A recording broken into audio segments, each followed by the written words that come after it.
What's up? How you doing, Irvine? How's that work today? You guys do this thing called work? It's nutty, man. I don't work a lot. I just goof off on the internet a lot. That's what I spend a lot of time doing. And I get these pop-ups, man. They're driving me nuts. So I decided to get the pop-up stopper. Now, this is a real useful tool. Now, whenever I'm supposed to get a pop-up, the pop-up stopper pops up. Says, "Hi, everybody, I'm Mr. Pop-Up Stopper, and I just stopped the pop-up. Woohoo, yeah!" It's kind of like that bathroom spray that smells worse than your actual shit does. I'm confused, man. I'm confused. So, I read a lot of news on the internet because the whole goofing around thing. And it seems like they come out with like a new study every other week about what's good for you. You guys, yeah, like a couple months ago they come out with this study that it's actually good for you if you have a beer or a glass of wine on a daily basis. You guys are obviously subscribing to that philosophy. I mean, yeah, that's good for you. Then like I think it was 3 weeks ago they came out with a study that it's actually good for you if you smoke marijuana. Like if you have cancer, it reduces pain. Go ahead, you can whoop it. I'm not going to stop you. And also, if you don't have cancer, it just chills you out a little bit, apparently. Like, just makes you relax a little bit. And then, like, a week ago, I read in the online that new study comes out. Apparently, masturbation on a daily basis, great for you. It's really good. It cleans out the pipes, something or other. That's what it said in the New York Times. Cleans out pipes. Who would have known I've been a health nut this whole time, man?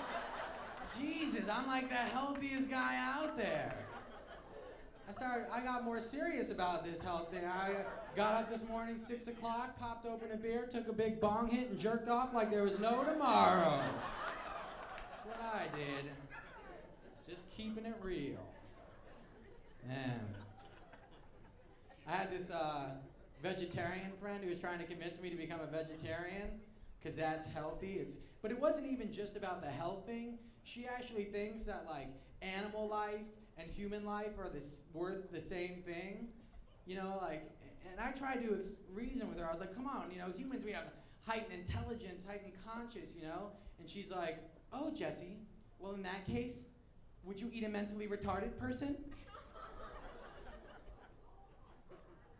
I was like, you are sick. I mean, you are just disgusting. Retards taste horrible.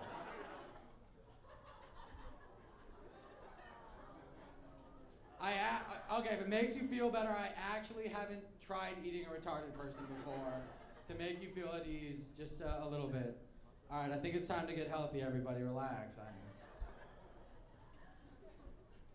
So, I graduated from college recently.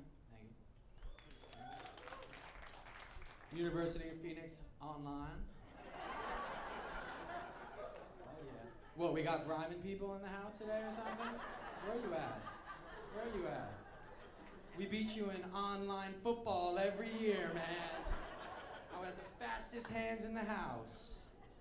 No. But, this is, after I graduated, I moved back in with my parents. That changes things, to say the least. Like, for instance, now I have no game whatsoever. None. I try and be sly with ladies when I'm out, you know, I'm like, hey, baby, why don't we go back to your place? 'Cause mine doesn't exist. So, other things have changed too, though. Like, when I lived on my own in my bachelor pad apartment, all I had to worry about when I came home at 3 o'clock in the morning, trash out of my mind, was eating like 17 bags of Doritos and just like passing out on the couch. Now when I come home, I have to worry about my dad who like stays up waiting for me, making sure I get home okay. Yeah, can you believe that? Sucks for me. It's ridiculous because he always likes to have those real serious life-affirming conversations when I freaking stumble in at like 3:30 and he sits me down and he's like, Jesse, what do you want to do with your life? What are your dreams? What are your aspirations? And I don't know, and I'm wasted, so I just start making up things that I know will really piss him off so we can end the conversation right away. Yeah.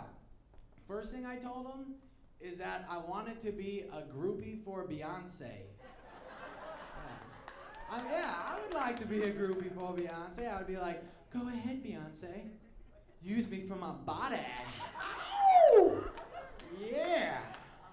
Pass me off to Brittany, whoever, use me, abuse me, that's cool. Surprisingly, he really liked the idea. Yeah. Unfortunately, his favorite singer is Elton John. That's the highest price I've ever paid for Backstage Passes, I will tell you that. My ass still hurts.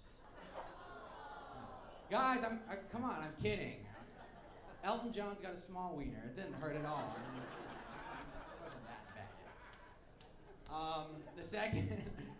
The second thing I told my dad is that I wanted to be a mime.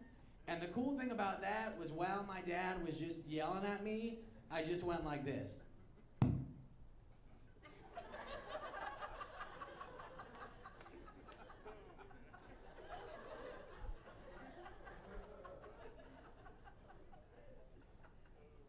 Unfortunately, the invisible wall didn't block his fist.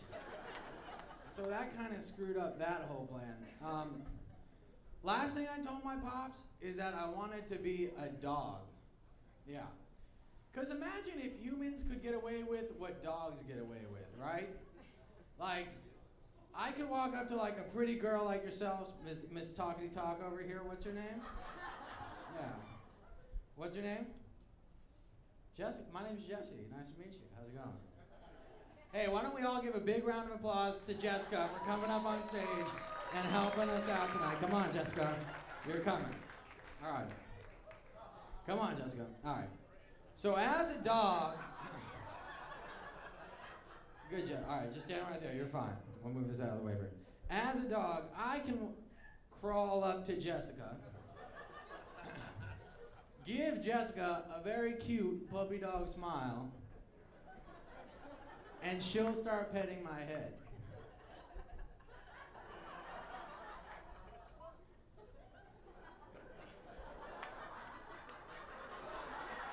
Come on, Jessica.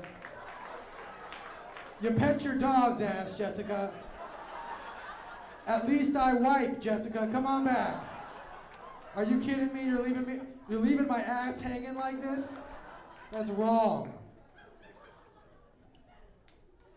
That's all right, Jessica. My dad didn't really want to pet my ass either, to be perfectly honest. I'm glad I graduated from college, Joe, because I had this jerk professor last semester. He assigns 3 40-page papers that are due throughout the semester, and then he turns them back the very next day, and he doesn't write anything on them. No comments, no suggestions, no corrections, absolutely nothing, right? So you know the jerkhead's not even reading it, the paper, right? So on my last paper, I'm a senior, I'm feeling a little bit frisky. I'm like, all right, Professor Kovac, you're about to get a taste of the Jess Man. That's right. So on my last paper, page 22, paragraph 3, line 4, I write, Professor Kovac is a giant douchebag right in the middle of the paper. Oh yeah. I was scared to get that paper back. I was like, I am never writing a paper that drunk again. That's it. No more of that. Enough of the healthy stuff. So I run to get it out of the box, go right to page 22, paragraph 3, line 4, and there it is. Professor Kovac is a giant douchebag. Circle. With a line going to the margins. You know what he wrote? Cite your source. Hey, that's my time. I'm Jesse Shapiro. Thanks a lot.